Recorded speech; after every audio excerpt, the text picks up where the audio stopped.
to serve one another as good stewards of God's varied grace. Whoever speaks, as one who speaks oracles of God. Whoever serves, as one who serves by the strength that God supplies, in order that in everything God may be glorified through Jesus Christ. To him belong glory and dominion forever and ever. Amen. St. Paul writes, "Let the peace of Christ rule in your hearts, to which indeed you were called in one body, and be thankful. Let the word of Christ dwell in you richly, teaching and admonishing one another in all wisdom, singing psalms and hymns and spiritual songs, with thankfulness in your hearts to God. And whatever you do, in word or deed, do everything in the name of the Lord Jesus, giving thanks to God the Father through him." Practice these things. Immerse yourself in it, so that all may see your progress. Keep a close watch on yourself and on the teaching. Persist in this, for by doing so you will save both yourself and your hearers. St. Paul's instructions to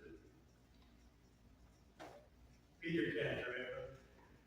Are you prepared to serve as vicar in this congregation under the supervision of me, Pastor Garland, undertaking your assignments as one who seeks training for the office of the Holy Ministry? If so, then answer, I am with the help of God. I am with the help of God. Peter Candreva, I install you at St. Peter's Lutheran Church as vicar in the name of the Father, and of the Son, and of the Holy Spirit. Amen. I invite you all to please stand.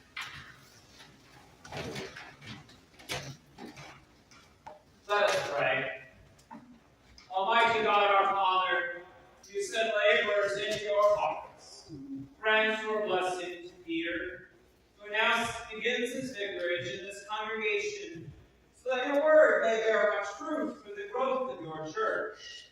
We pray this through Jesus Christ, your Son, our Lord, who lives and reigns with you in the Holy Spirit, one God, now and forever. Amen.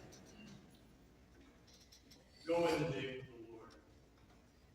Be steadfast, immovable, always abounding in the work of the Lord, knowing that in the Lord your labor is not in vain. The Almighty and most merciful God, the Father, the Son, and the Holy Spirit,